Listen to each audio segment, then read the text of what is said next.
We are not financial advisors. The content on this podcast and any YouTube videos are for educational and entertainment purposes only. The views and opinions of advertisers, sponsors, and guests do not constitute those of WLRS Radio or constitute financial advice. We urge you to make the best financial decision that suits your needs.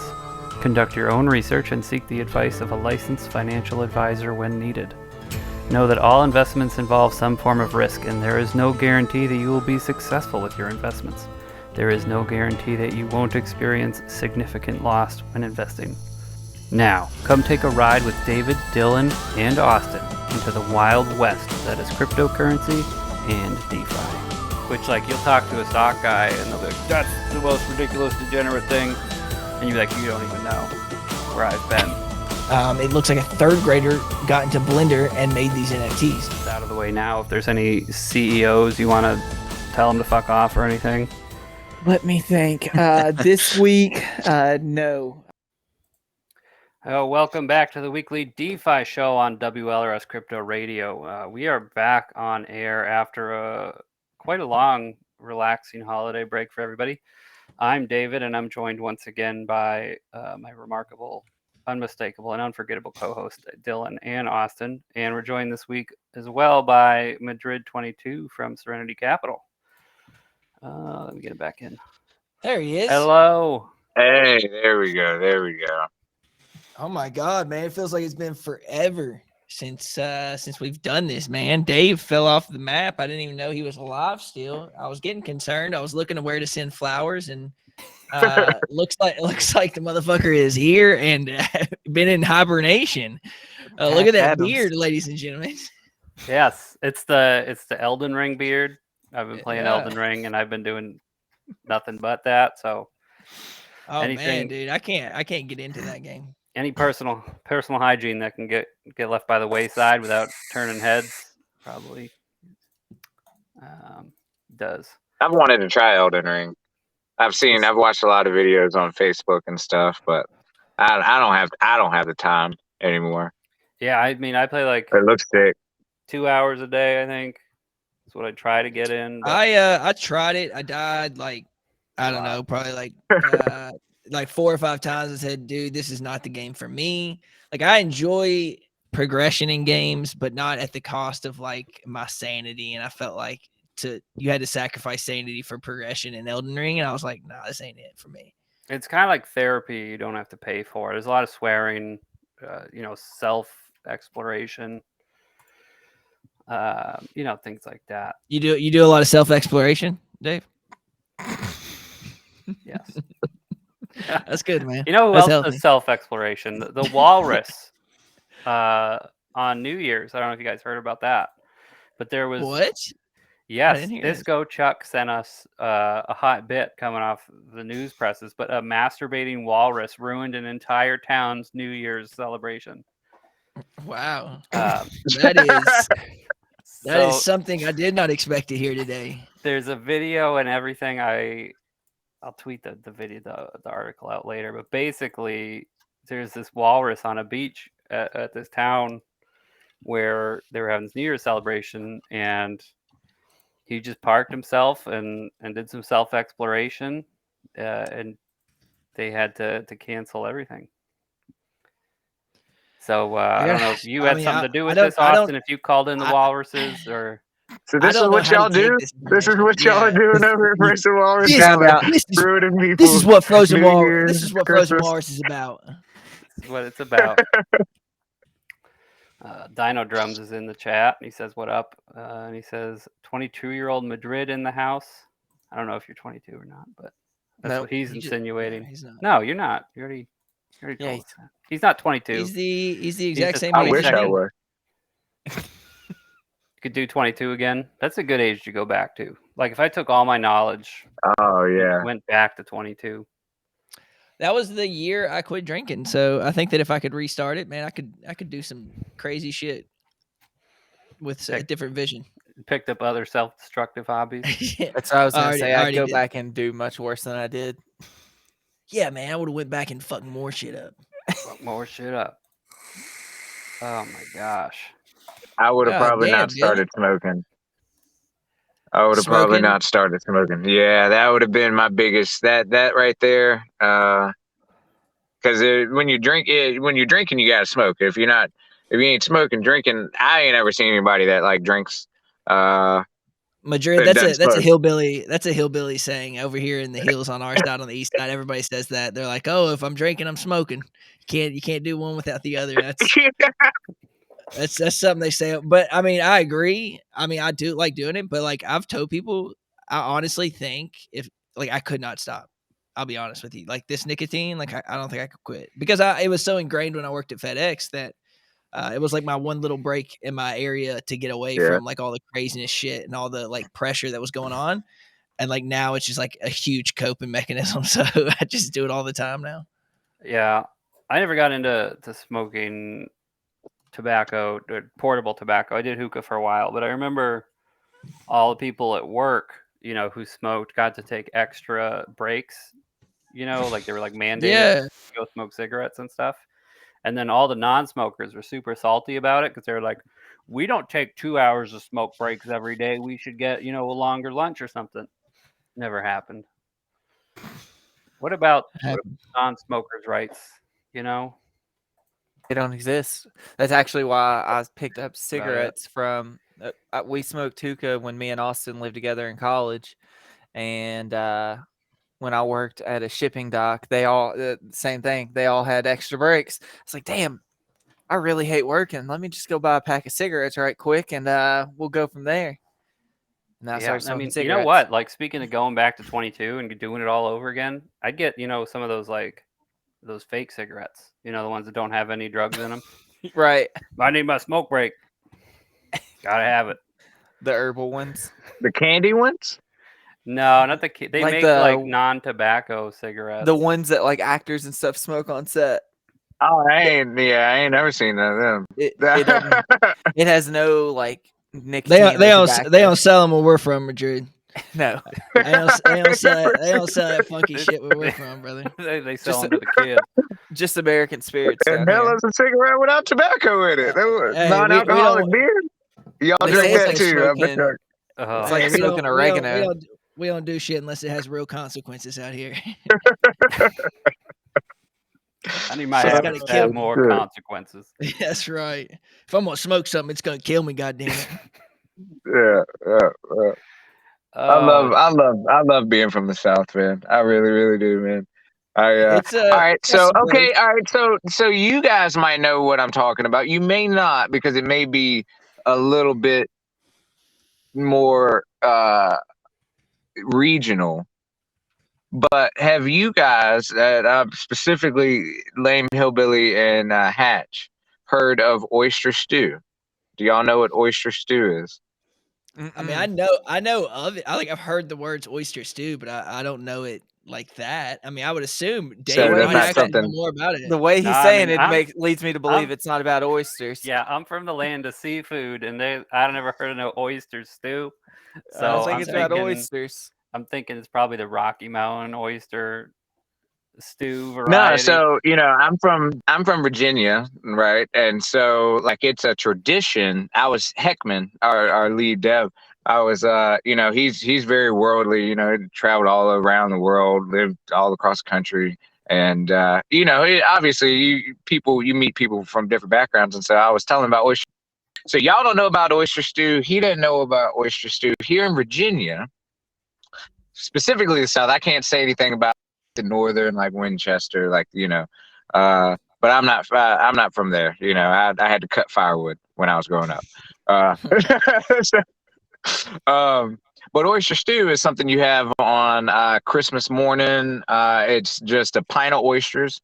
Pint of oysters costs like $20-$25. Pint of oysters, milk, butter. And that's what we do for Christmas, New Year's. Have it Christmas morning, have it Christmas evening. And so y'all are from the South. So I was just checking to see how widespread oyster stew really is, and so I'm finding out it's a little bit more isolated. Yeah. But like my whole town, like everybody on my Facebook, everybody's cooking oyster stew, and it's like really? Nobody knows what the fuck I'm talking about other than in Appomattox. That's like me and Dylan always talk about this. The chili that we have here, even in the schools, they do chili with peanut butter sandwiches, right? A lot of people know pimento cheese goes with chili, but no one seems to know outside of like our area that chili and peanut butter sandwiches is absolutely the perfect combination. It's incredible. And nobody does it. But here in our localized area, and it's one of those things that doesn't sound good, but I promise you, if you have chili, get you a peanut butter sandwich, and it'll change the game for you. It will. Peanut butter sandwich. All right. It's winter. We can. I'm gonna have to try it. I'm in New It's England. fantastic. I'm sold. And I'm this, sold. I'm doing peanut butter sandwiches. You guys got to get a pint of oysters and just cook it. Look up oyster stew. Look up oyster stew. I've never had oyster. the of any Wikipedia capacity. page is. It might really be. It might be screwed up. because like I'm in Virginia and we're closer to the coast. I Yeah, guess that might be why that I was gonna became more say. of a tradition for us. I don't know. Yeah, the Wikipedia is wrong because it says it's a New England thing, and it ain't. Not on Dave's watch. I'm seeing Maryland, Hey, look, Dave, you've been No. invaded by oyster stew, bro. Look, you don't Louisiana, even. Mississippi. You're supposed to know. I thought No, Hatch it's- and Lane Hillbilly were the ones, But look at this. but it was really you. Number of explanations offered for oyster stew being traditionally consumed on Christmas Eve. Hey, All right, so see? he's telling the truth, guys. We do it Oyster Christmas. stew We is do it real. Christmas morning. We Wow. normally do it Christmas morning, but It's all the Christmas same Eve, thing. Christmas morning. We eat it. We do it the whole week, really. When we have oysters, I they're try usually to. just on the shells. That's what. And then you put a bunch of stuff in it. So it Unless doesn't it's taste oyster like booger. Rockefeller. No, I'll only eat like oyster Rockefeller. I don't eat oysters, raw oysters. No way. What's Disco saying? You know what oyster Rockefeller is? I don't. Oyster used to Rockefeller. know. We don't get a lot of oysters in Kentucky. Rosalind No Cap, thanks for the sub there. Oyster Rockefeller is pretty fancy. So That's it's all cooked up, oyster. It's shucked. It's sitting in the shell, but it's cooked with cream cheese, bacon, and stuff on it. It's like You the know Does it what? have fancy. that That sounds Parmesan good. cheese over it? That looks pretty Mhm. good. I'd eat that. Does it have Parmesan cheese over it? Some do. Yeah. I think Yeah. I've seen that then. Yeah. Yeah, They that's usually when you go to the probably- beach. That's It's just probably fire. better. Yeah, that's probably better than the regular ones. I'm not a huge fan of the regular ones. I mean, it's just like a vinegar delivery device. Like you just put vinegar and shrimp sauce on them. So breaking news: crypto is moving to oysters for everybody that's here. Well, we used to open the conversation talking about used to open the conversation here talking about meat prices across the country. And it really spun out of control, honestly. The It's really focus on meat. what gave us our big break, really. Yeah. But talking about the meat prices was really what got us going. So I guess now we have to change it to oysters. Oyster talk, Christmas holiday meal Amen. prep. All right, but let's keep it rolling. We can talk some show sponsors for a brief minute here. This week's content is brought to you by WarFi. Buy a Soldier NFT and let it accumulate rewards backed at 1 BUSD with revenue from its ecosystem. Or play their on-chain shooter game to earn tokens for each kill you earn. Another way to invest in the WarFi ecosystem is to purchase warbots separate from the soldiers. These earn and distribute rewards from trading bot investments and are released in limited quantities. Read more for yourself at warfi.games. This show is also brought to you by Vinium Finance. Take control of your money and become your own bank with Vinium. Vinium is set to explode with an aggressive roadmap, making it a DeFi hub unlike any other similar lending borrowing platform by offering features such as NFT collateralized lending, permissionless leveraged yield farming, and revenue generating services beyond simple lending interest and more. Unleash your capital at vinium.finance. Discord links for all sponsors are in the show description. If you'd like to become a show sponsor, send us an email at WLRSradioinfo@gmail.com. And if you're an investor, be sure to bug your devs to become a show sponsor at the best CPM rates in crypto marketing. Whew. It's been a while since There I you had go, to Dave. say that much. There you go, Dave. Set it up for them. All right. You ready to play a quick little game? We'll do do it. one game because I know Madrid's He's parked out in the car. So He is in the car. this is called real coin. I'm good. I'm good. This is real coin or fake coin. I'm going to name coins one at a time, and you each have to tell me if you believe that coin is real, and you can go purchase it, or if I made it up. Whoever gets it correct the most wins.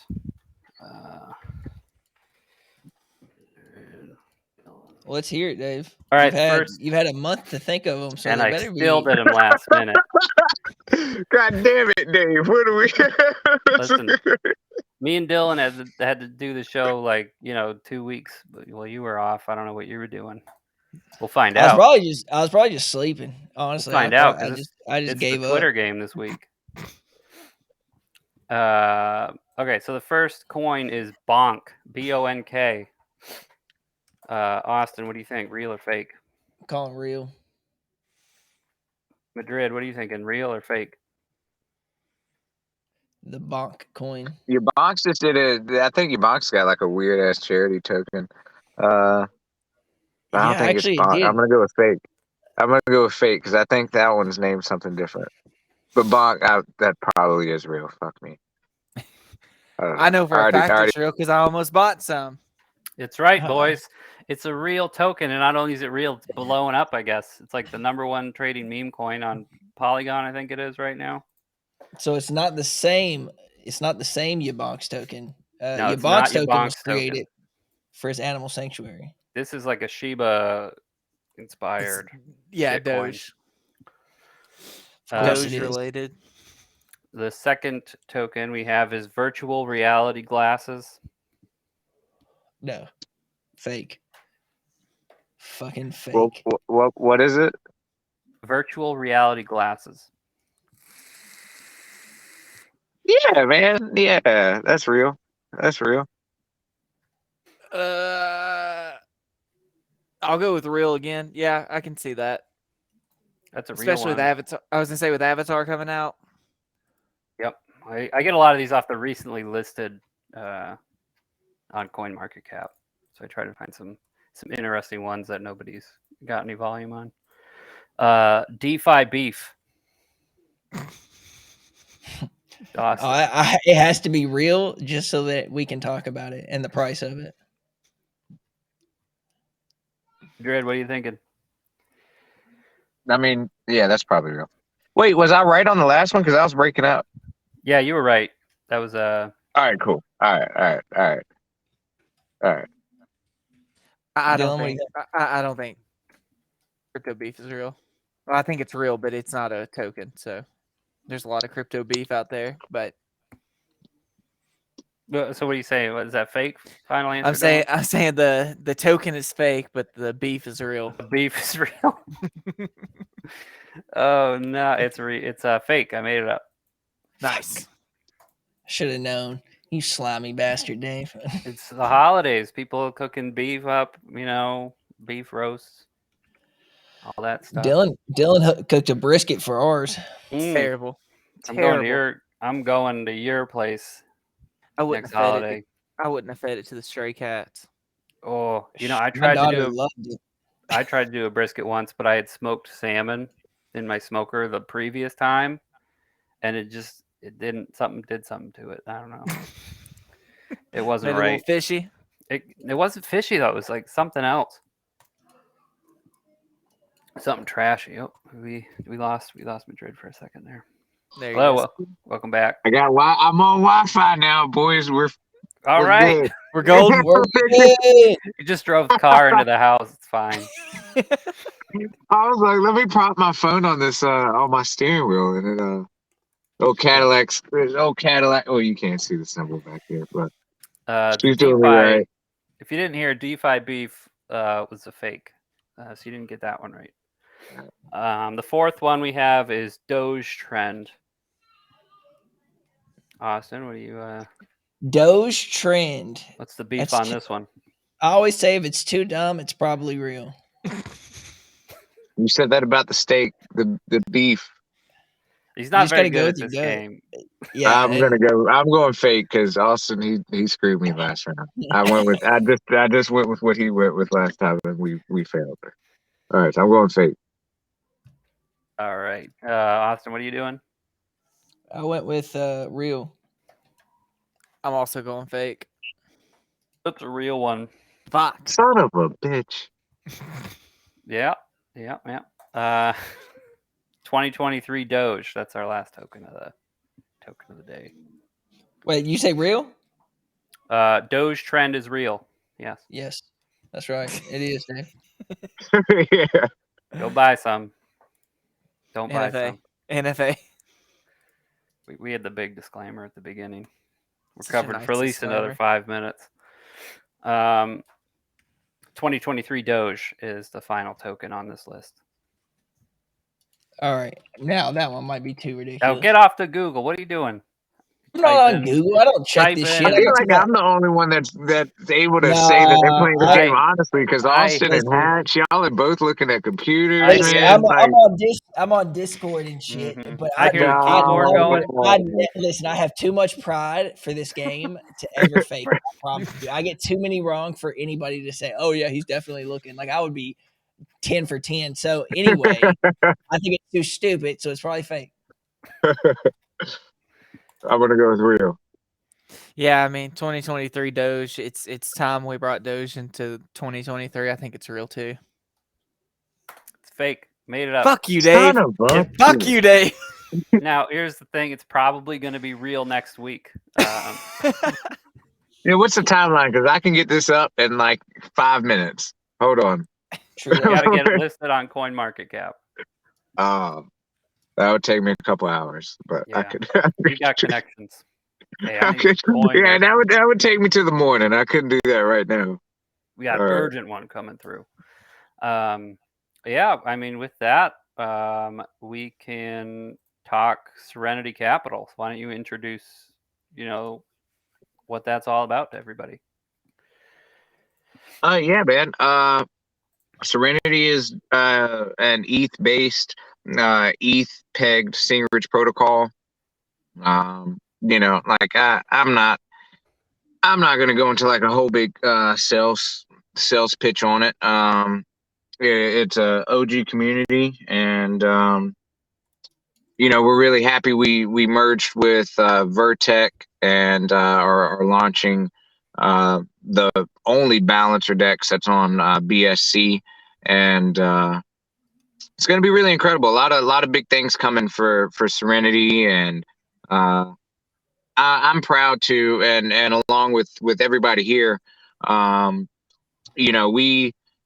we show our face. We're here, months, years. Like I'm sitting here looking at posts from 6-7 months ago. Like we're here and we're working and doing right by the people that trusted us with their investments. And so I'm really proud that I'm here with Lame Hillbilly and Top Gun Hatch and you, Dave, and we're all working and building on something that we started building a very long time ago.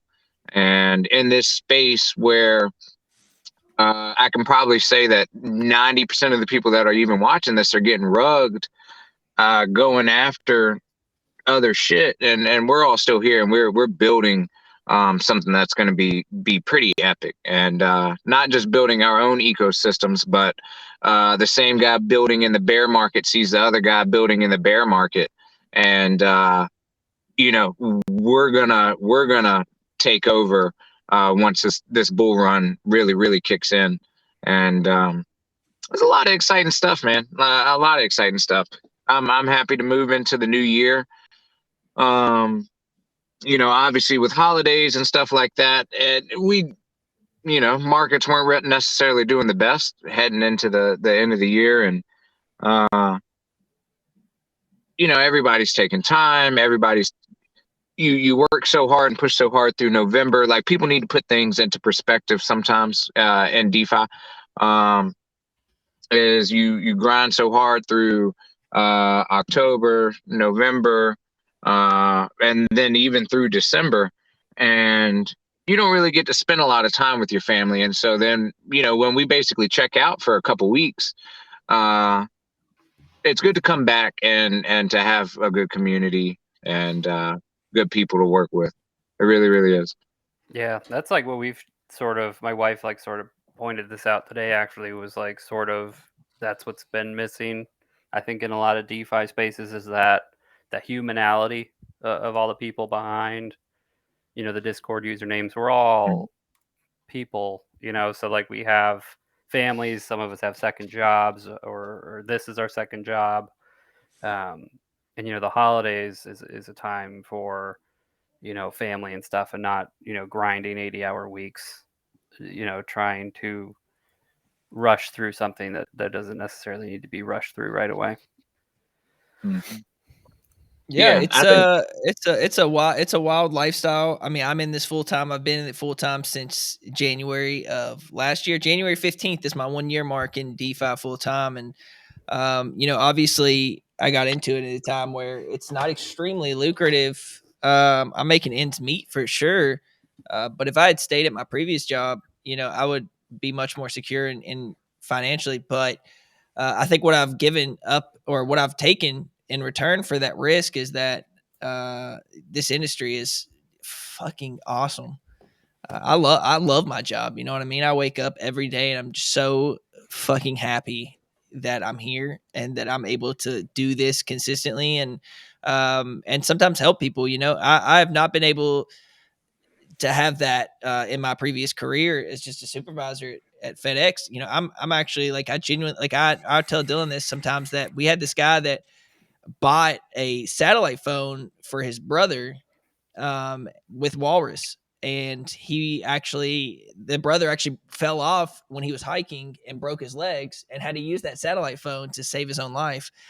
And That's I know that's beautiful. a bit of a disconnection, and it's a bit far-fetched, but I'm It's not. saving lives out here. No, Walrus is saving saving lives. lives. It's not. You know what I mean? It's not. But it's still a good feeling knowing that some people, obviously some people are losing money, but for 2.5 months, most people made a lot of money off my protocol, and they could have used that for any various reasons. But knowing that I've been able to help people and understand the space, even as small as that, it's pretty cool. It's the coolest job ever. It is. Yep. Now, And it's an investment. Like, people don't understand, and I think that's what separates us from a lot of these other guys that, like, just chalk it up. I see some people that make protocols and they just walk away from it and they say it's dead, this and that, and it's an investment in our time. Like, it's not like a 9 to 5 job. Like, I could make more money just focusing on my construction business than I could right this moment, like running protocols. Like, obviously I know how to make money, like just investing my own money in crypto and doing that itself. But like, to like, I'm starting to scale back my construction business to the point where I can focus more on this myself, and not necessarily have so much other stuff going on, because it is a big investment of your time, right? Like, it's not let me see, there we go. I He's think doing his flight checks. He's in his private jet flying around. He's yeah. But it's an investment in time. Like, so I'm just like going off of, I'm not trying to ramble, but going off what Austin said, it's like, yeah, you could have made more money just working for FedEx, but people don't understand, you're investing a lot of time. Not only are we, taking, and it's a minor, like, we're doing this because we know the shit's going to explode. We're not doing this to just make less money. Like, you'd be a fucking idiot. We're doing this. So I'd rather take $50K right now and have $250K in 16 months. Like, I'm not dumb. Right, like, that's all of us here would make that decision. You wouldn't take $50K now if it'd be $250,000 in a year's time, right? Like, I mean, I wouldn't. So to take that, not only that sacrifice there, but it's not like a 9 to 5 job.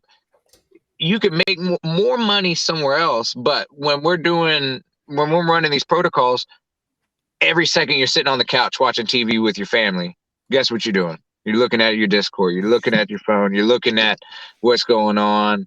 And, that's a huge, huge sacrifice that people don't necessarily take into account. And so like not only are we willing to, you know, not get paid sometimes so that you guys can retain some of your investment, but it's like a normal business would just say, nah, you know what, shutting up shop, we're selling it, right? Like Shutting up instead shop. you got the owner of the business, you know, double downing. Like not only am I not going to get paid, but I'm gonna also spend fucking 70 hours of my week working on it to make sure that you get your investment. Like not even so I can make money, but I'm just trying to make sure that you make some money.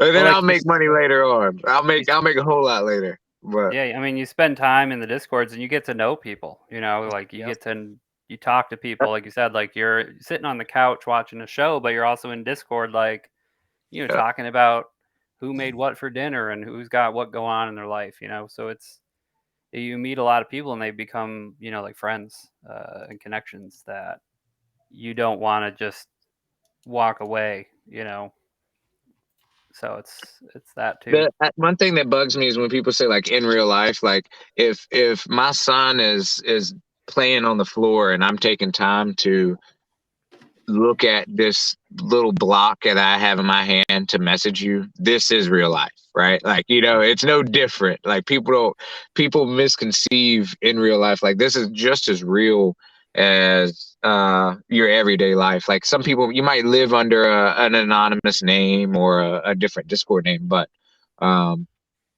you know, like if I'm taking time away from my family to put attention to what we're doing here, and I do it because I enjoy it. Like, you know, like you do something that you have passion about. Like, yeah, and we're all here because we enjoy it. We see the potential and know what crypto is going to do long term, and it's I love it. It's a good time to be working in the space. It is. It's really special. Yeah.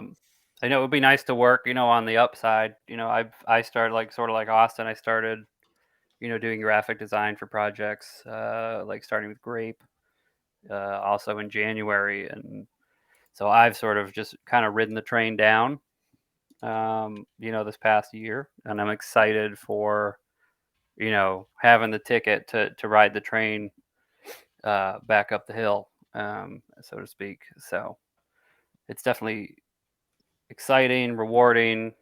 It helps me get out of bed in the morning. It's like that and coffee. It's crypto and coffee, and that's it. You know, coffee tears my stomach and getting the kid to school on time. That's it. I wish I could drink coffee, man.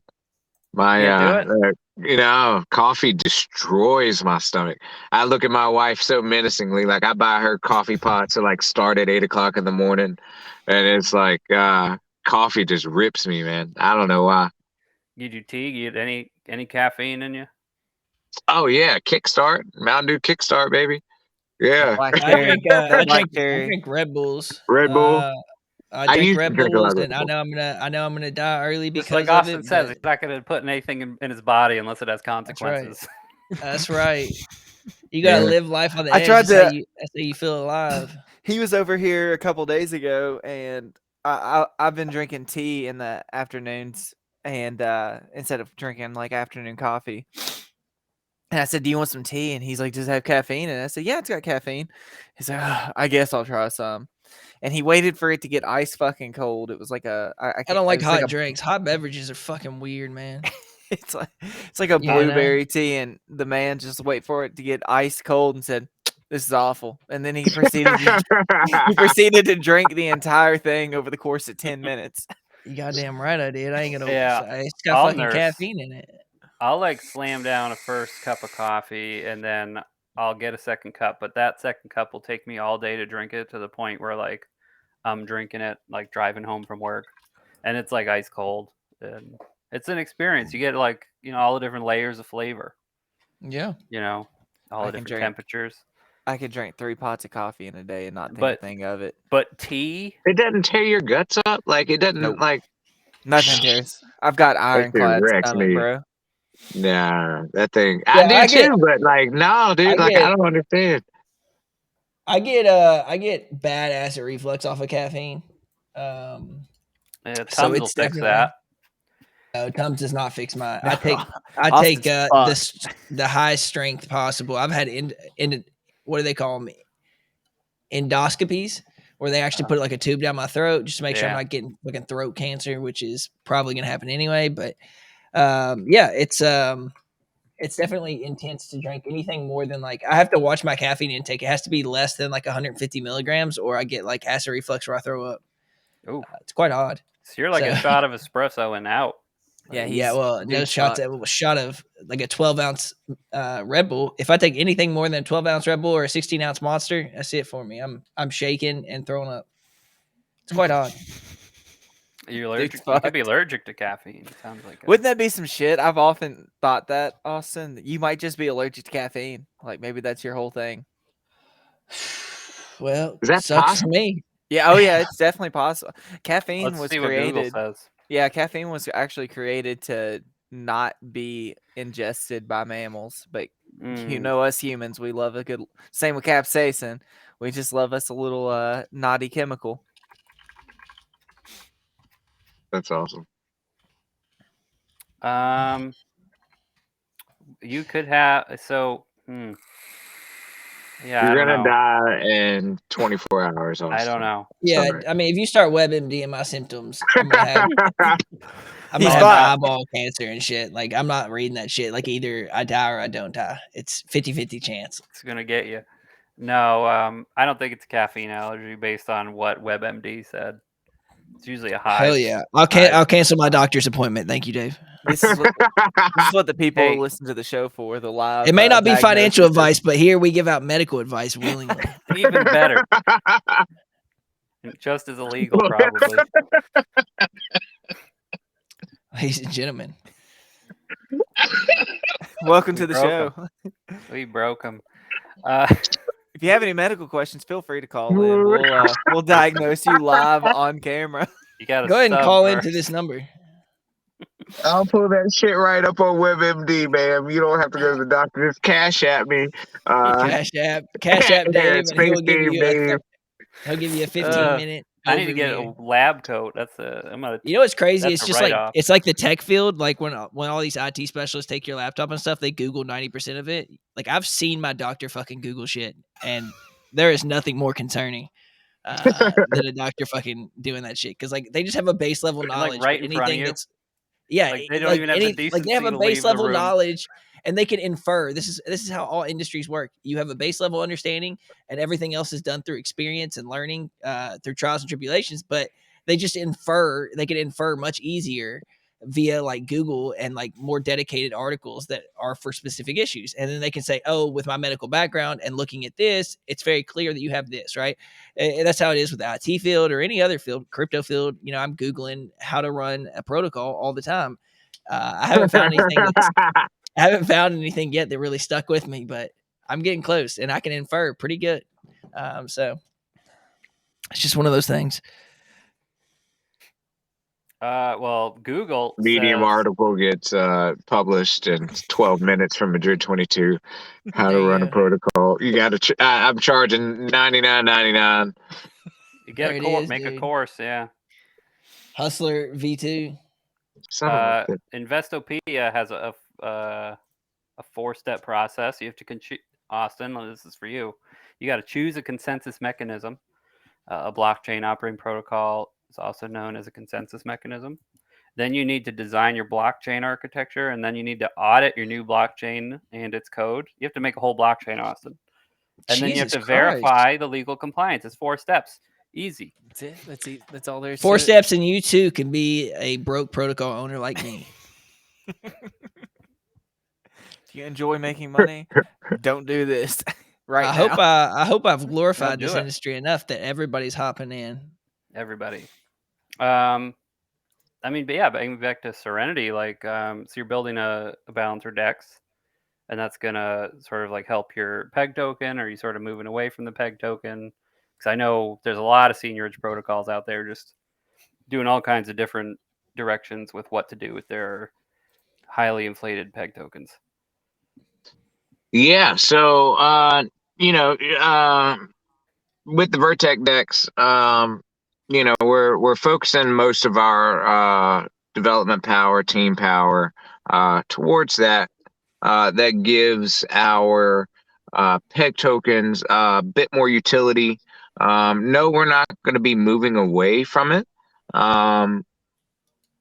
It can be refined and perfected. And we do think that our tokenomics with Serenity were impeccable. We never lost peg a single time when we launched, and we did our Ethereum pre-sale. And the mistake I made as a protocol owner is we took those pre-sale, we sold tokens that were not in circulation, and we put them into circulation. So that basically defuncted the tokenomics that we spent 6 months building to basically know that, okay, at this specific, we knew when we launched Serenity, what at Epoch 300, how much money we would need to have if every single person sold every token that was in circulation. So when we decided to go multi-chain, and we did pre-sales, obviously that was done with treasury tokens, treasury peg tokens that we never intended to be in circulation. We were never going to sell our peg tokens for, team pay or this or that. You obviously would sell the share. And so when we did our pre-sale on ETH, we still maintained peg through the ETH expansion. Then when we went to AVAX, we put about $150,000 worth of tokens. Now it's probably more than that. We put a substantial amount of tokens that were meant to not be in circulation out into circulation, and that's just a mistake. And so if that scenario had not happened, and then you had, obviously we had accounted for cross-chain arbitrage, but when we did our pre-sale, obviously we use some of that money you pay some of the team, you invest, it is what it is. And so it was a very unhealthy expansion. And so had we not done that, I still to this day know that we would not have lost peg, because we knew exactly to the penny what was needed. And so it was very successful for a while, and we went cross-chain. We made some mistakes, and like Austin said, you learn through trials and tribulations. We spent 6 months working on tokenomics, and we fucked it up in 24 hours, right? I've we been fucked it places up that when quick. things. Yeah, all right, yeah. This shit's Yeah. working great. Here's how to fuck it up. I'll put that on Google for you, Austin. Thank I'll you. put that in. How do you fuck it up in 24 hours quick? Plenty of those examples floating around. I'm not gonna name any names. Well, it's just like something can look so good on paper, and then implementation of it, there's so many variables that just have to line up for it to actually be implemented correctly. It's almost impossible to gauge. And so sometimes you just have to do shit that may not work, right? Like as a protocol owner, you literally just have to do shit that does not work because you think it's your best course of action at the time. And you have all kinds of other variables of pressure on top of those for protocol owners, like making sure that you're thinking about the investors, making sure you're thinking about the tokenomics, and marrying the two together so that there's longevity in the protocol. And there's so many weighted factors that, like in hindsight, many people can comment on the mistakes made by protocol owners, but few can understand the crucial pivotal moments of making these calls and implementing certain features into them, because it's so expansive, and people don't understand that implementation and thinking up of something that's super smart mathematically may be counterproductive as far as like sentiment for the protocol itself. And like understanding those is what makes a good protocol owner, not the failures that are made. I mean, I sure you can boil down a lot of things that I've done as failures, but the overall theme of what I've done has always been to try and just like help the protocol and never giving up on it. So it's difficult to be a project owner. Yeah, and that's what they say, is that I'm the welfare of DeFi, because I have given back over, I'd say at least $500,000 in stables back to my community via It's closer buybacks to and everything 7. else. And it's just, it's one of those things that it probably wasn't even the best idea at the time, but the reason I did it was for investors. And failure or not, I'm going out It matters. swinging. You know what I mean? I'm going out swinging, and I want people to know that I left this space like I came into it with the idea of putting integrity first and real business practices and implementation of things that I think are best for the community. It's a difficult fucking road that we teeter on, because also other people don't understand, or most people, that no matter what you implement in this space, there is a tightrope you walk of it could go wrong on both sides. Like every single thing you put in is a double-edged sword. Like, oh, this looks great on paper and it should reduce supply. But in hindsight, it also did this and it put this, because at the end of the day, what really matters for these startup companies that we build is capital. And so no matter what you do, and no matter how much you wash around capital, new capital is needed to some extent in most of these DeFi protocols. It's just period. It's baked in no matter what. But it's all about optics and sentiment. So it's a difficult fucking beast. Right. And you have these, like you said, they're sort of like small businesses. And you're almost like making these decisions like basically directly in front of your consumers, which doesn't happen, with direct to consumer small businesses you'd get on Main Street.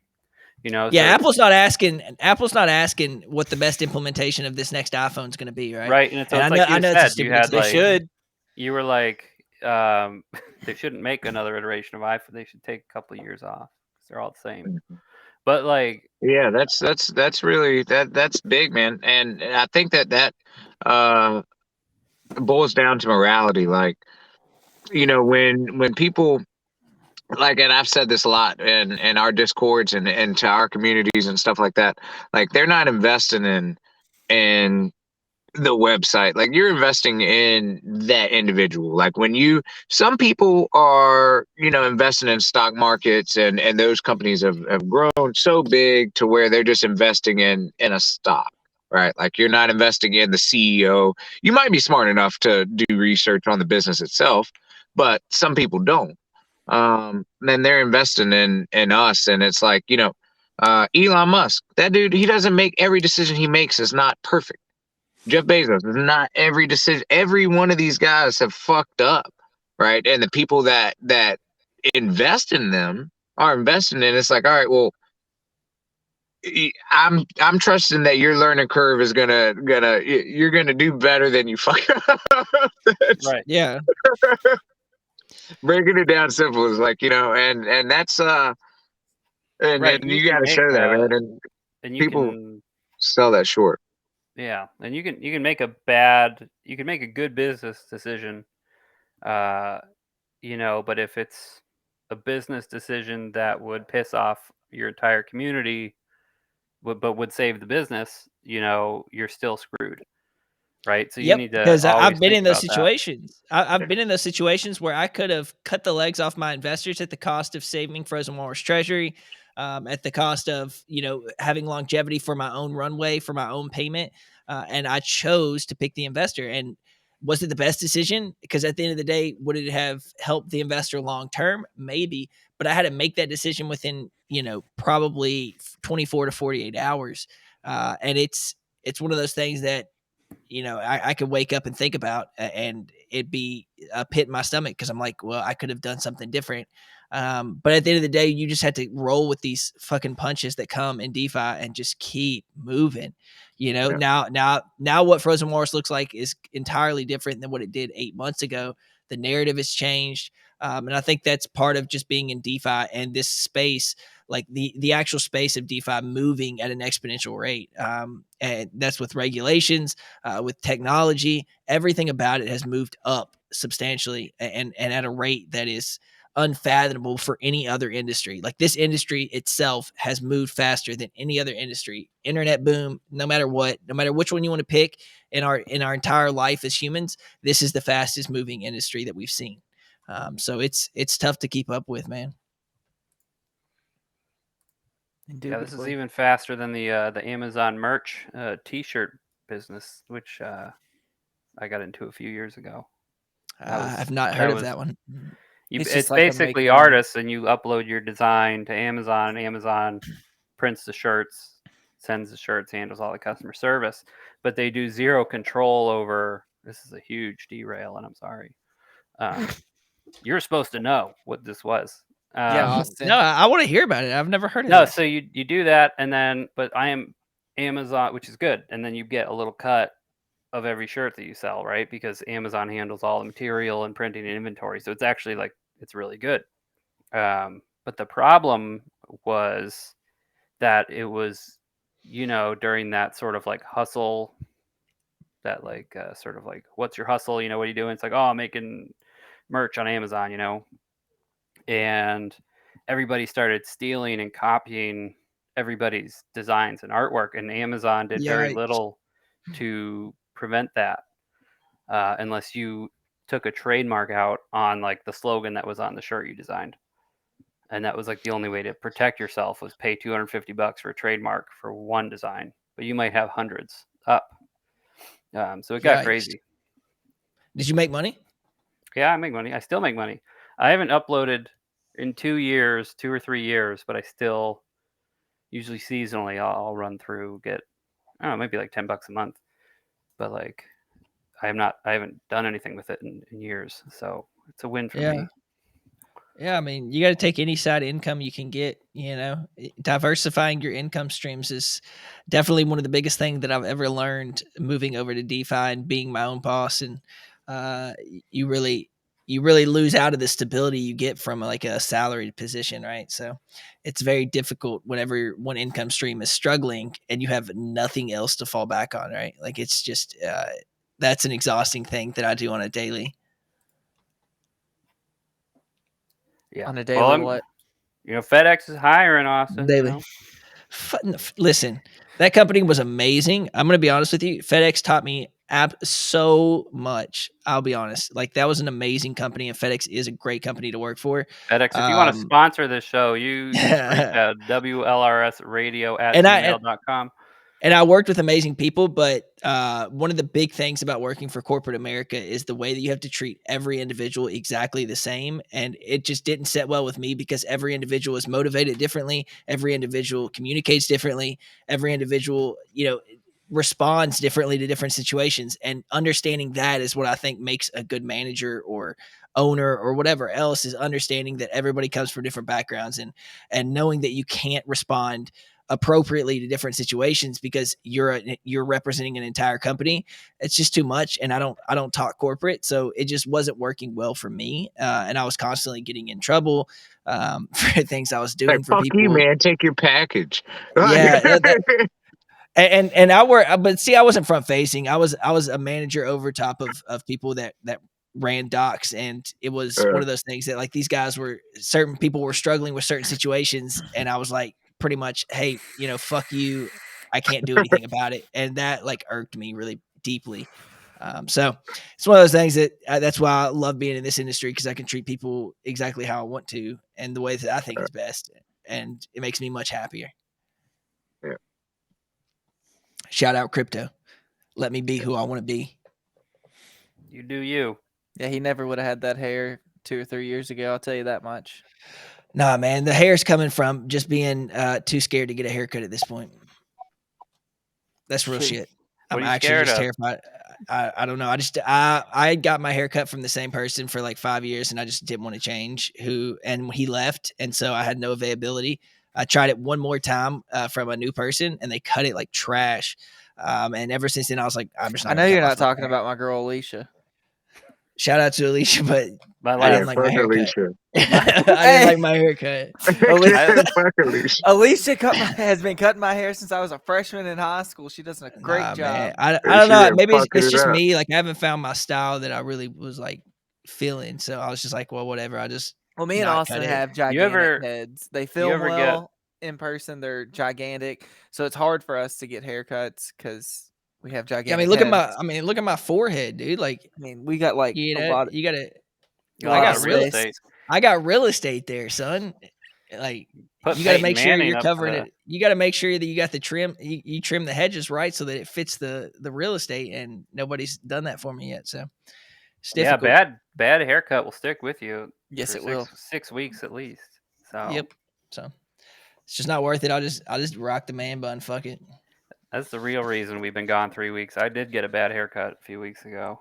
Oh no. Did you actually? Yeah, I don't. It might even be on our last episode. Yeah. Yeah, He's fucking Yeah. yeah. Was it I don't want to Alicia? talk about it. it's fucking Alicia, man. God, How damn. dare you? Alicia's getting everybody. I She out won't. here. I won't handle this Alicia slander. She does a Uh, fantastic no. job. I'm sure she does. I did not drive to Kentucky to get a haircut. That's good, Dave. It's not very cost efficient. I'll tell you that. I'll be honest with you guys. It's almost been an hour, and we haven't covered one thing of macro news. I'm pretty proud of you, Dave. Well, it's the DeFi show, so we're not covering shit on macro. Well, not Mac, but we usually cover something in DeFi at this point, don't we? I mean, I'm down with bullshitting. I think I like it. I mean, The hell Look is at that? Billy. It looks Does like Alicia such a- give you that? That Yeah. Alicia did that. What a That's it. douche. hold on. Let me get the thing. That's Let me a make you premium here. Hold on. No. That's not you, me. Dave. That's your haircut, Dave. for all No, those. That's what I have now because I let it grow out. If I put the gel in it and stuck it up like that, This was me pre-crypto. I Look get how a happy fade I here. was. Look how clean cut and happy I was. This is Damn, what it's crypto. brutal. This It's is a what crypto terrible does to commercial you. for crypto. Look, Like you and- just and stop Dylan- cutting your Dylan's got a- hair. Dylan's got a gray stuff. strip down his middle of his hair now. Look at Tell us how long you've been in the bear market without telling us how long that. you've All been you in the got, bear all you got to market. do is look at the rings in Dylan's hair, like whenever Oh, you cut open man. a tree and could tell the And age. the light from your computer, dude, you just like aged 50 years, dude. You look like that guy from The Witcher for a second. Geralt. Yeah. You're I'll about take to that all day. Kill some monsters. Oh my god, it's ugh. No, my have to haircut stick my problem is, cup. you know, that the swirly thing in the back, and then like stuff wasn't even. Oh, and I'll tell you the worst part of my haircut. You know how they put that thing around your neck? Yeah. Alicia, Well, don't the do like, that. little thing. Alicia, Alicia, don't do that. We'll say Alicia, quote unquote, but my hair person, they left a piece of hair in between, like where that was, Damn. and so my wife You had had to a cut little it. rat tail. It was it was Yeah. this weird, freaky rat tail looking thing, Damn. but it dude. was on its own little island, you know, because out there That's by its great. lonesome. it was, All right, guys. I'm gonna have to run in here. I don't think second day Well- of pregnancy alone with baby Roman. Nah, man, get in there Absolutely. fast.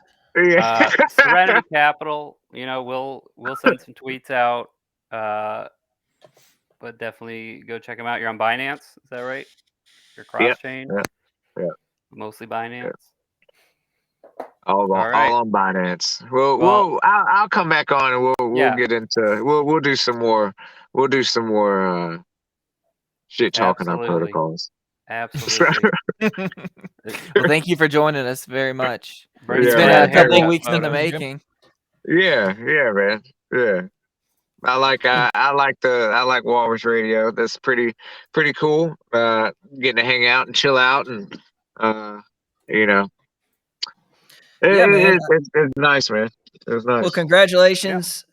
Congrats. Congratulations on the baby on the way. Thank you. Super happy for you, man. I know the feeling. It happened all too recently to me, and I know it happened just recently to you as well. So, I mean, all Yeah. the same feelings. I get it. I understand it, and just be there for her, like I know you will be. And I hope everything goes smooth as fucking butter, brother. Thank you, man. Thank you, buddy. Yeah. Yeah. Thank you. Enjoy. Before I leave, the funniest thing is I put on, and when I was getting the pregnancy test, it just showed the words, and I was leaving Walmart with a thing of Pampers and a pregnancy test. I'm like, man, I done fucked up. The It's too 2 much. before 2. But it's the greatest, one of the greatest days of my lives, man. And it was a lot of fun It is, hanging man. out with you guys. Yeah, man. Enjoy, and we will talk again soon. Yes, sir. Absolutely. Catch up with you later. Yep. I'll see you. All right. See you guys. All right. So we can sort of jump in, I guess. Austin, if you want to talk some Frozen Walrus updates. I know there was a big announcement today. Big one. Yeah. And when you said, hold on, when you said it was like, this is not a drill, I was like, oh, fuck, what's bad now? Everything rugged. has rugged. We rugged. No. So today our X Walrus had a huge mint. And if you don't know, X Walrus is our illiquid token that is used to soak up the supply of walrus to make it easier to peg. Later on, it will be used in Glacier to earn its own emissions. And also X Walrus, USDC, or AVAX, whatever we decide, will have a farm on X Walrus or a farm on Frozen Walrus to earn some of that USDC straight back to you as investors based on the trade volume. So with that, X Walrus also has the highest allocations of Walrus share on the platform. So somebody actually took 300K Walrus out of their LP pairing and converted it to X Walrus today, putting us at 124% total Walrus supply converted into X Walrus. And so what that means is 124% of the total Walrus supply has now converted into X Walrus at one point, which means every Walrus ever in existence has touched the contract. Over 434,000 Walrus has been burned out of existence. And so what this is going to do is, as the time goes on and Glacier gets closer, any kind of hype or demand for the token of Walrus itself will be much easier to peg. Just in comparison, just recently it was about 500K to peg Walrus as it stood, but now it only cost about another 250K to peg.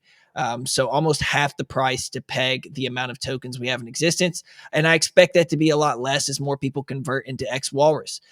So what I plan it to be is that Walrus share will be used to earn Walrus, and Walrus will be this intermediary token where you can use it to buy X Walrus. And as you buy X Walrus, it gets more expensive. And X Walrus will be the big narrative of you can use this token and earn off of the trade fees of it. So I think it's a cool value proposition for the overall narrative of X Walrus. I'm assuming we're going to do much more with it. Well, I'm not assuming. I know we will. And I think it's really strong to see that the community, as inactive as all of DeFi is right now, to have converted every single Walrus over once plus 25% more into X Walrus. It's a great feeling. It's a cool thing to see. I know everybody's like, why is the price not going up and only down if X Walrus has done this? And you have to understand that just because X Walrus is being used to this extent, it's amazing. But without demand or people actually committing to buying Walrus, price appreciation cannot occur. Now, eventually we could get it where there's so much Walrus out of circulation that it matches the demand via the LP, which is about 35,000 in the LP, 35,000 USDC. Eventually, maybe we get it down to 35,000 Walrus in the LP and 35,000 USDC in the LP, which would make Walrus $1 again. So it's one of those things. It's going to take a long time to fix. You have to understand it took us 3 months to pretty much overinflate and fuck ourselves for the bear market. It's going to take some time to unravel that and change things around to have a model that actually works. And we plan on, overhauling the overall tokenomics of Walrus so that you want to buy these ecosystem tokens. You want to be involved in what Walrus is doing. But it takes a long time to develop that. And, so I understand the sell-offs. I understand the price of these tokens. It takes time, and I'm starting to understand that more and more every day, that things cannot happen overnight. We're not in a bull market anymore. So, but again, X Walrus is proven to be a huge success, in my opinion, for what we've accomplished thus far. And I think it looks really cool for the protocol itself. Definitely big news. Big news for the Walrus. I mean, it's probably, probably The masturbation. was that jerking off Walrus. It's the masturbation. Is the whale. Oh, his name is Thor, by the way. Could have been a better name. The That's a great masturbating name. walrus's name is Grabbing Thor. his hammer, huh? That's what I was thinking about. I was like, that's too. Why are you thinking about that? That's what he was thinking of. He's been thinking Why about are you it. thinking about that, Austin? So when you guys rewatch this on YouTube, WLRS Radio on YouTube, you guys were all talking about something serious, and I don't remember exactly what the timestamp was, but you can see me sort of doing shit around my desk. There was a fucking spider crawling across my desk, and I was like, God. it was like I was about to get it, and I grabbed this little box, I was like, I'm gonna squish it with the box, dude. And then as I reach for the fucking box, dude, this spider fucking comes up right over the top of the box, and I was like, oh, is bad. It got away. Did you kill it? No, it's still on the loose. Oh, it's crawling in your mouth tonight for sure. So I actually have another Don't fucking animal. say I have that. another animal experience, similar to the bat story.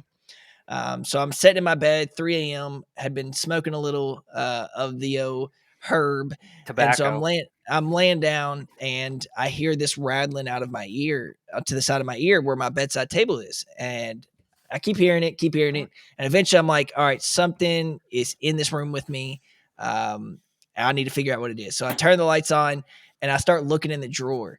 I open so I'm like pulling pillows off around my bed. I'm looking, there's nothing there. So I'm like, it has to be in this drawer. So as I open the drawer, a mouse falls out. And I'm telling you, this is like probably 6 inches from my head. A mouse falls out and runs out. I'll freak out. And everybody's like, oh, you're a hillbilly. You should be freaking out over a mouse. Fuck you. No. This thing is by my head.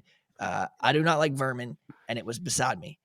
So obviously I get freaked out. I'm not like grabbing a broom and jumping on a chair or anything. You know what I mean? Like, but I freak out, like knowingly that I have to figure out where this mouse is. I open the drawer, and there's like M&M packets from Halloween that were in there that was just been destroyed by this mouse. And I'm like, you know what? So you got a mouse trap, and I put a little M&M outside of it. And I'm like, I'll get this little motherfucker. And I haven't caught it yet. Right. I haven't caught it yet, but you can use peanut butter. You can try peanut butter. I did put peanut butter in the trap, and then an M&M outside the trap. Oh, we came back after 2 days. The M&M was gone, but that trap was not set. So he got a little free M&M on me. Don't worry. That M&M you fed it too much. They're little. They don't eat a lot, So still looking for him, but still, man, I don't know what it is with vermin and coming in crashing my party, but that is the story. Outside the house, all battle hornets nests and things with the spray, But inside the house, man, that's a whole different ball game. Yeah, your guard's down, you're ill-equipped. Field. Yeah, man. They can see in the dark. I can't see in the dark. They can fit in small crevices. They can fit in small crevices. I can't. Yeah. They're beating me 10 out of 10 times on that. They're running my household right now, and I don't like that. Yep. The only reason we're top of the food chain is because we can make tools and houses and shit. But there's like 1,000 animals that will just wreck your ass that only eat lettuce, Y'all speak for yourself. Ain't nobody wrecking my ass. Nah, man. Mouses win 10 out of 10 against me. You ever seen those deer mice? The ones with the fangs. No. Yeah. No, I haven't seen that. Well, all mice, I think, have fangs, right? No, the deer mice have big fangs. Well, no, I'm bigger. Thinking of.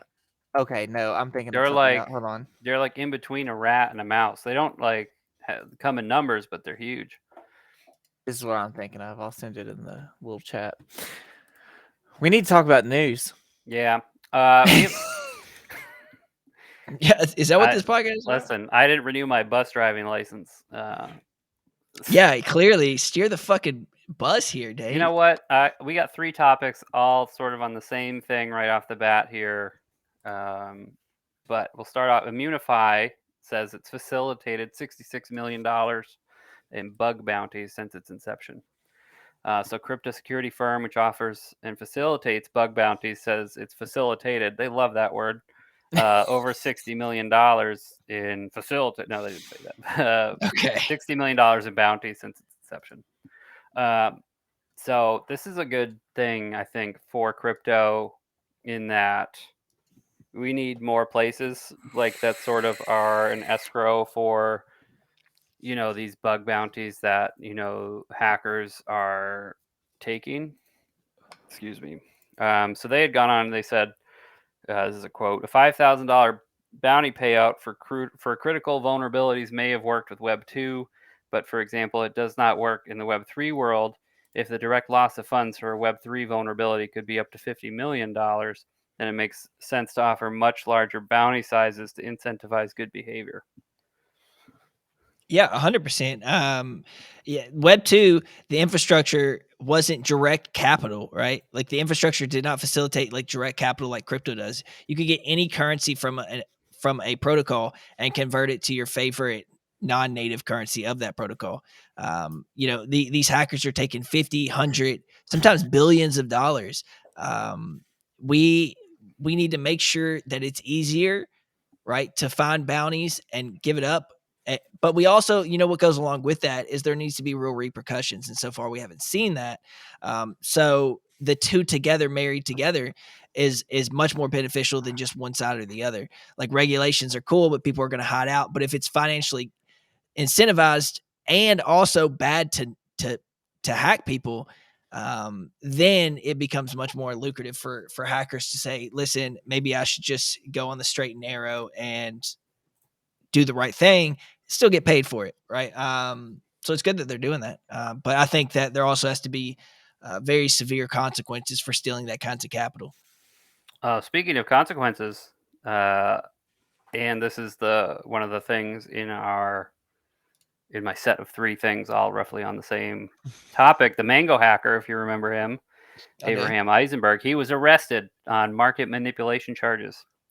Hell yeah. Mango market attacker and attempted Aave attacker Abraham Eisenberg was arrested and charged with market manipulation offenses, charged with commodities fraud and commodities manipulation for his role in the $110 million Mango hack.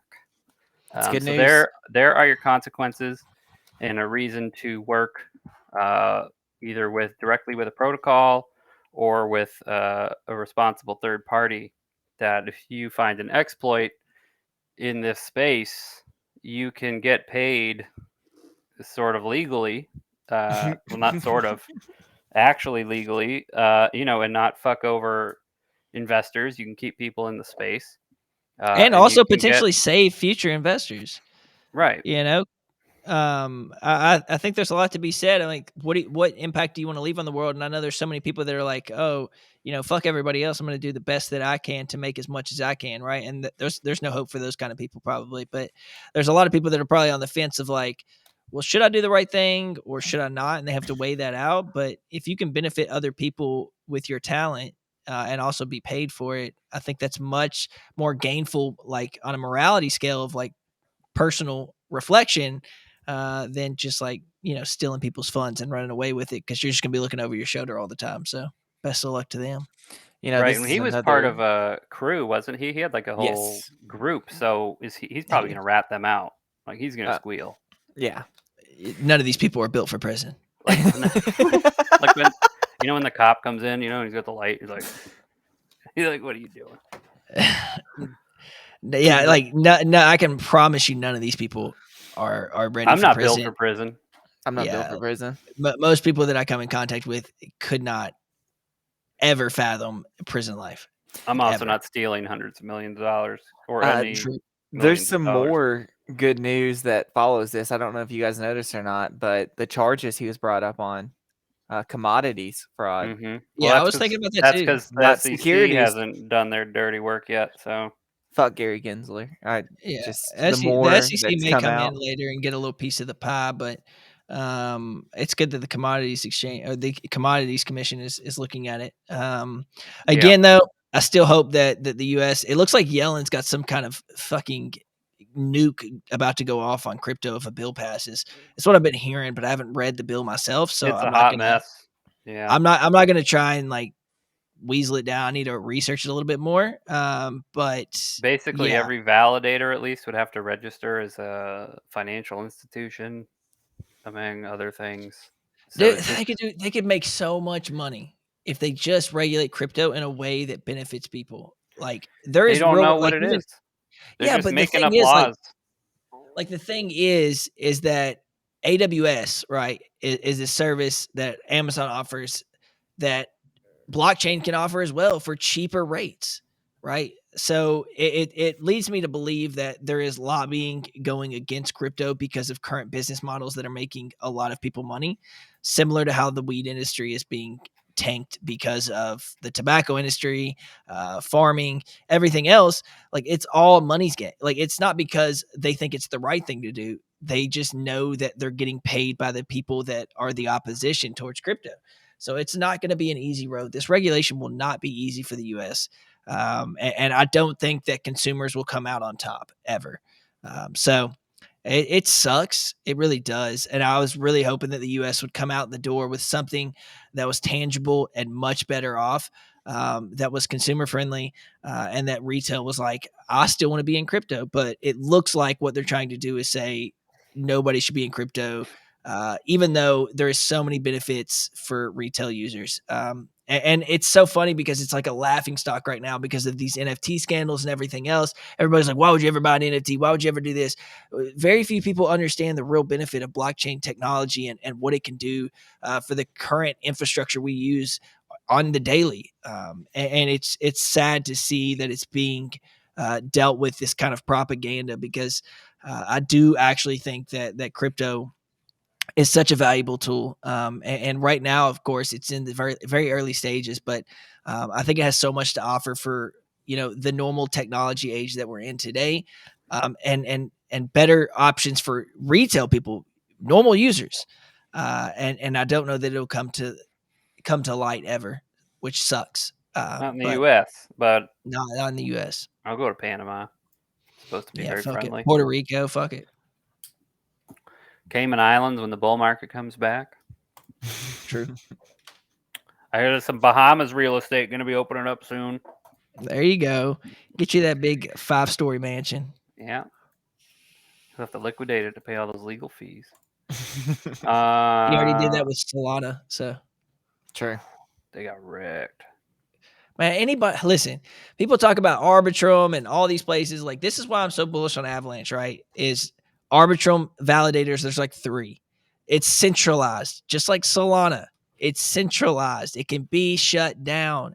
If you're doing that, you are only there for money. And I understand that is 90% of crypto. But if you actually understand the tech and you actually see longevity in the future of blockchain and the technology behind it, like, understand that these chains that are offering fast lightning services at very, very cheap rates, it comes at a cost, and that is the cost is you, right? Like, you're being used and farmed for various different reasons. And that's why I'm so bullish on Avalanche and the things they're building. I actually just listened to a space today from some of the Avalanche builders and what Subnets is offering in this interoperability between subnets. It is absolutely fantastic. And the infrastructure that they've been able to build, I think 2023 is going to be a fucking awesome year for Avalanche. I'm so excited. They have AAA games, by the way. AAA games coming out on Avalanche. And through anime Subnet. games, Yeah, including Naruto. Just letting you guys know, it's like actual AAA first-person shooters coming out through Avalanche. And they're building so much infrastructure that can really work with permissionless or permission. And it's going to be so impactful to the space. I'm absolutely bullish on the red chain, dude. I'm team red all the way. Red chain. Red chain, AMD. Snow gang. Let's go. Yeah. So it's awesome, man. I'm super bullish on it. And I have an Ava Labs meeting on Monday, so I get to talk with the boys. Well, can you get him on the show, please? Jeez. Actually, I can. We already got Steve on it, but you can. I've got a guy that I was going to bring this up to you later. His name is Cooper. He works for Ava Labs. He can come on the show for the NFT show, 2 p.m. on Thursday, Dave, if you're able to do that. Maybe not this Thursday. Do you have somebody else coming on? No, I just can't do 2 p.m. Okay. I'll see what other times he's available. Wow, yeah. Dave, really way to cut the sales out. What the fuck, man? Yeah. Well, what are you gonna do? Better work around my schedule. No, I mean, I'm the driver of this bus. You guys can come in and do it. It's all right. You guys are trained veterans. You're the bus driver. You're the driver, bro. I don't know. $62 million was stolen in December through hacks and exploits, which sounds like a lot, but it was actually the lowest month of 2022. And that's because all the hackers took a couple weeks off like everybody else. Yeah, they had to get Christmas presents. We got to spend that money, Better than us. Get some PS5s and stuff. You can actually look at how much has been hacked. DeFi Llama actually tracks it, by the way. So this month actually was quite low. Right now, December was 17 million over the month of September, but last month You're all it over was the about place. 512 million stolen. We're gonna have to get those two sources together. There's a $45 million discrepancy in the book. Somebody's fucking around, Dave. I think we've just found a loophole. DeFi Llama stole $47 million. You heard it here first. God damn. Cut that. They hacked the hackers. Got him. Took a bunch off the top, and then when the hackers say they stole my money, they're like, no, look. Well, actually, what million's been stolen. What got November and October was FTX is what they're saying. At 450, a private key compromised on Solana. Yeah, so yeah, I'm sure. Just letting you know, that's where the bullshit was. Lido boots MakerDAO off the top spot in TVL in DeFi. Liquid staking protocol Lido Finance appears to have benefited the most from the Ethereum merge with its liquid staking services. Its TVL is now sitting in the top position. According to DeFi Llama, Lido's liquid staking now commands 5.9 billion in TVL compared to MakerDAO's 5.89 billion and Aave's 3.7 billion. Damn. No slouch with these guys. No. Yeah, these numbers are fucking insane, dude. Because people right now they're looking for that. That's what they want. You know, they want it's security and it's security. Park it. Make a couple percentage points, you know, while you park. I was staking AVAX on a platform. I'm not going to mention names, but I was staking AVAX on a platform, and they had a $40 million drop in TVL, and I was like, oh, nope. They only had 100 million, so it was 40% of their total TVL was not lost. I mean, a lot of people just, bowed out, which is fine. There wasn't a security issue or anything, but I saw that. You probably should have stayed. You would have got a better rate on your. Didn't care. Don't care. I'm out. that AVAX is all I got left, so I'm not losing it. You can stake your AVAX for yield on Vinium, the borrowing and lending platform, on AVAX, who happens to be a sponsor of the fuck. Dave, how are you going to point to yourself? What in the fuck was that? It's over there. Vinium. So it's true that. Can't even get it right. It's over it's in the corner, guys. Vinium Finance borrowing. I do have AVAX on Vinium, FYI. You can even staked AVAX, get the double dip. The twofer. I'm happy you guys didn't jump too hard into play to earn gaming, because somebody published an article. This is an opinion article. And I just wanted to get your guys' response to it. I obviously have my choice words to it. But they said in this opinion article, 2023 will see the death of play-to-earn games. The writer goes on to point out that P2E games and GameFi projects are too token-centric, and P2E will die because of it. The P2E is built on too shaky of foundations, and these shaky foundations being tokens released before any playable game or very little substance in those games. And this is a quote from the article here. An environment has been created in which players are not at all interested in games themselves, which is a strange state of affairs for gaming industry to find itself in. More and more of the players are in reality investors who want returns on investment.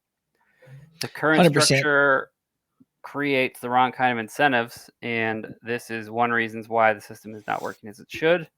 I would argue that DeFi Kingdoms, which is one of the better known play-to-earn blockchain games out there, has been screwing with its tokenomics relentlessly by creating perverse incentives. Now, I'm going to come out right now and say that's not even a play-to-earn game. I think DeFi Kingdoms? There's too many places. Like don't include those games. I think the title is too fluid. The title of GameFi is becoming too fluid, and it's going over top of weights. It's semantics at this point. I think he is I think he is right, but I think he's stating it as like a eventuality on the overall landscape of GameFi. I think the current iteration of GameFi is going to die because it is perverse incentive structures. But I think that GameFi will live on in a much healthier way once people actually focus on actually building fucking games rather when than you incentive have structures. Splinterlands and like actual games and Gods of Asgard when that Correct. comes out, like Correct. actual Exactly. games and the tokens or the sellable equipment or the sellable cards, like all that other stuff is secondary and the game is first. But let me pose this: there is a huge market for even skins in CS:GO. People that have bought skins. I just saw an article the other day. People were buying skins for like $700 on Steam, right? And now they sell it for like 20 grand, right? There is use, and people that laugh at NFTs are probably the same people buying these CS:GO skins.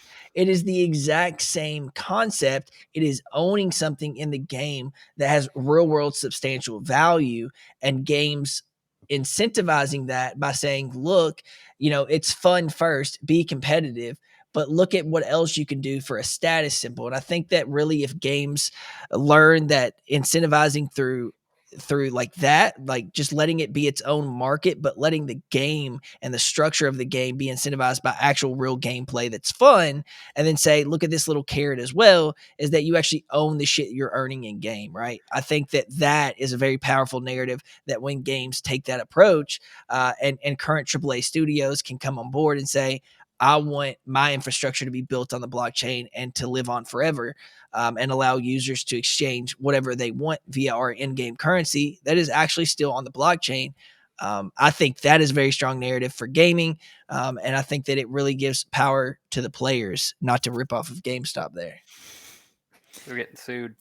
GameStop, if you want to sponsor the show, I mean, we're hungry for sponsors. We are. Got one more We slot. all know that we're early in crypto. I mean, it's young, it's budding, DeFi especially. GameFi, as it currently stands, is probably younger, or it's more fledgling than any other industry inside of the already small industry of crypto.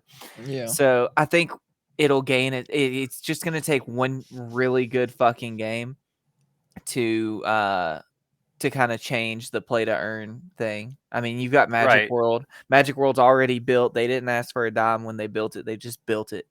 I think Magic World will find success. You mentioned Gods of Asgard. Everything I've seen on that game, it looks like a gigantic game. But I mean, to Austin's point about CS:GO skins, I mean, how many of us all played fucking old school RuneScape? If you could have told me at 10 years old, I can take $20 and buy 1 million, gold in RuneScape. Fuck, that's a done deal. Here's my money. Before you had to go to a sketchy website. I mean, you still I guess, have to. Look at There's Fortnite. How many there. people buy that? How many people buy in-game assets that are worthless? V-Bucks, but still find it valuable because of the popularity of the game. I'm telling you, this is my hot take. Is Avalanche will be the first place that you see real gaming studios come to and build, because it does have the infrastructure to include real AAA gaming on the blockchain. It's just a hot take I have. It's something I believe. I am biased, but I do think that I think that they've geared it. I think they've geared their chain to be able to develop for gaming studios. So we'll see what happens. I still think it's really cool. I think that building a game that's free to play but has in-game currency you can buy via the blockchain still really entices me, and allowing it to live on its own. We'll just have to see what happens, though. Yep. And it's just like those. The reality is those stake your NFT to earn rewards and use those rewards to mint more NFTs, like, and all that stuff. Those were never games. They're not. No. They weren't. They never were. They were just more buttons you had to click to do your investment. So that stuff, like fake P2E, is gonna die, and real play to earn is gonna blow up. Like, imagine like Diablo, right? You go in a dungeon, you find some loot, and you can sell that loot to your neighbor, Exactly. for cash, instead of just, selling it to the NPC shopkeeper, right? You're like, this is a freaking great, piece of armor I got. I can't use it with my character, and I have more gold in my Diablo wallet than I could ever use. So why don't I sell it for real money? And that's a huge benefit It'll to happen. it. I mean, it'll happen. Somebody out there is going to make that game that everybody's going to be like, wow, this play to earn actually does work. Yeah. It's not going to be on Sushi Swap's launchpad, however. Sushi Hit Swap, that segue. hit it. I still drive. I got my bus. I found my bus license. It's in my wallet. Sushi Swap acts as its lending protocol and token launchpad. So the popular decentralized. Sorry, it doesn't. What? They're axing. Never mind. I'm just going to read the headline. Read it. Cut that. No cutting. We'll do it live. Yeah. The popular decentralized exchange has announced plans to deprecate its lending protocol, Kashi, and its token. There's so much shit going on the sushi thing, and its unicorns and Kashi rainbows. and miso Soup. Its token launch. So yeah, it's canning the lending and the token launchpad. I'm wondering why though. Did they have a reason? They've run into funding issues, I believe. I think it's regulation issues. I was gonna say, was that a regulation? Are they U.S. like based? if they launch a token, then it could be a security, and then they're selling securities. It's a whole situation. Are they U.S. based? I don't know Sushi Swap that well. Highly doubt it. I'm telling you all, I know the way that all these companies get away with regulations is because the DAO is the business Sushi ran Swap by nobody. is in Tokyo, Japan. No kidding. Interesting. Who would I'm have learning thunk it? Japanese. Who would have thunk Sushi Swap would have been from Japan? Yeah. This is What else we got, old Dave? news. This is old news, but I did want to, because we had planned a show. We weren't supposed to be off 3 weeks. We were going to be off. We were going to have Madrid on 3 week or weeks two. ago. But then Dave got his haircut fucked up. Pushed everything I back. got out of the barbershop. I was like, no way I'm going on tonight. No, everyone just had a bunch of scheduling issues, and then we ran straight into the holidays. It worked out. We're all right. The hair's grown back. FTX, Alameda, they had funded the crypto news site The Block. So they had been secretly funding The Block for over a year.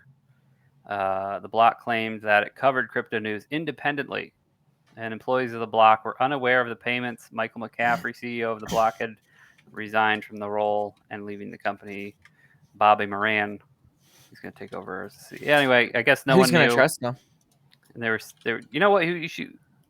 There's now a void in the crypto news space, and I think Walrus Radio should fill that void. It's certainly not going to be The Block. I mean, not after this. I remember when this came out, and I'm so happy that SBF is behind bars. He's stateside now. They got him out of the Bahamas. He's pled not guilty to all 8 charges, including conspiracy, securities fraud, wire fraud, all kinds of fraud. Trial's not going to happen until October 2nd. I'm deep into this rabbit hole, FYI. Also, you guys should know that I have never sourced a single news story from The Block. Thank you. That's good news. But I mean, how many more are out there that are, that are funded by larger capital owning? Binance might have a couple out there. I'm Coinbase. sure. I mean, because all these it's we'll take article your marketing, money. like content writing, marketing has been around, since the dawn of the internet. True. I'll pay you a great blog or website. I'll pay you $100 to talk about my product, and so there's obviously bias in there, and they didn't even have laws on that until past 2010. Yeah, where you had to disclose that stuff. So, I mean, even as far as like internet marketing and that stuff, it's still young. Like 10 years is not a long time. Even for it takes for 10 years to general pass marketing anything. laws. Congress-wise. So it's If I'm you sure get your there's news from the more. block, find a new source. I'm It sure could be there's us. more dark news influence floating around. Dark news. Dark news influence. Hashtag stop dark news. Stop it. Stop the dark news. The world needs more walrus pleasure news. That's what we need. Masturbating walruses. Yeah. We didn't do guess the price because Madrid was up against that time crunch. So we can either save that for next week when we have a guest, or we can do it now. We'll save it for next week. All right. There was no mailbags. No one sent in mailbags. We do have a Twitter winner to pick, and we did have a doozy of a Twitter question. We did. Austin, and this was, again, guys, sorry, before our break, Austin missed 2 weeks in a row. So the Walrus Radio NFT question was, Austin's been gone 2 weeks. Where was he? Wrong answers only. Let's hear it. Pulling it up now. Austin, I'll let you pick the winner solely. And then I'm not going to say who they are just because in case, because we don't want to be biased here on the news. Yeah, just read them out and I'll tell you because I haven't seen it. He's on the secret advisor panel meeting with SBF and the White House on the future of Cadena mining. Doing science. Austin was gone to take care of Yabank's official rooster. In a sense, developed a long-lasting relationship with the king of birds. Getting side money modeling. Those golden locks are moneymakers. He's been secretly funneling money.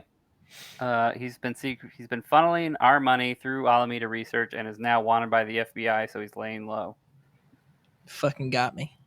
Personally arresting Sam Bankman-Fried. Getting his hair done with SBF, but there's a lot of SBF. See, we wouldn't have had any news to talk about 3 weeks ago because it would be the only thing we could cover. It's all SBF. SBF got arrested. Getting his hair done with SBF before the fraud fro gets his steel bracelets. Gets mani petties. Austin has been on tour of all 500 named glaciers in Antarctica, doing due diligence for the upcoming launch of Glacier Finance. Story has it, a Botox incident gone wrong. Been avoiding showing his face due to permanent surprise look. Decided Bahamas medicine was a bad idea. True. That's a pretty good one. Sleeping in a garbage can. That was just goddamn. That was just brutal. Fucking just hit my soul. He went undercover sting operation dressed as a woman to infiltrate Binance to see if there is corruption. And then he went to the meat market to check the prices of the week. We're on to oysters, though. See, so oysters and eggs, which are still outrageous. Play football in Qatar. Austin became a crypto influencer who got rugged by SBF. Where you been, Austin? Which one was it? That one about infiltrating Binance CEO was pretty good. The actual favorite one was probably going to all 500 glaciers to do my due diligence. Was probably the best because it's ludicrous. All right, that is Rad Dad Crypto. He actually just won a hoodie from the Walrus Anglers Club. So fucking roll. He's on a fucking roll. He does have to listen and say, "Hey, I won the Twitter contest to me." That's how you win them now. You got to listen. We don't give out free rides here. I think he might actually. He does. I think he listens. I think he has the NFT already, doesn't he? He does, I think. Yeah. Maybe. Let me see. Let me check my DMs. What about the Binance one? Does he have an NFT? Jay Steen was Binance. You made me give out 2 again, aren't you? I'll do it. I'll fucking do it. Actually, I don't think Rad Dad does have one. Hold on. What? Fuck it. Jay Steen, you too. So as a runner-up. You DM me, you get an NFT. Rad Dad Crypto. DM me on Twitter. Because I know, so I can confirm you. And then we'll DM on. I don't know. You got to get in contact with Space Games with Dave. Or Dylan or Austin. We'll figure it out. I talk to Rad Dad every day, so come find me. Yeah. I won't Find tell somebody. him. I won't tell him. Don't tell him. He's got to listen. He's got to follow the rules. You don't give out no free rides here. We're just going to keep talking in circles. There no free rides. Special thanks to Madrid from Serenity Capital for joining us today. And be sure to check out their Discord for more information. We got the link in the podcast description and the YouTube description. And be sure to tune in next time for, I guess, either going to be the macro show or the NFT show. We'll figure out what it is, when it is, and get that information out to you as soon as possible. If all else fails, we're going to have another DeFi show next week with somebody. You can send show and special guest ideas to WLRSradioinfo@gmail.com. And if you would like to purchase ad space or sponsor a show, you can send inquiries to WLRSradioinfo@gmail.com. And with that, we are out of here. Thank you, everybody, and good night. Good night. See Night, ya. everybody. Peace. Bye. Bye. Bye. Bye.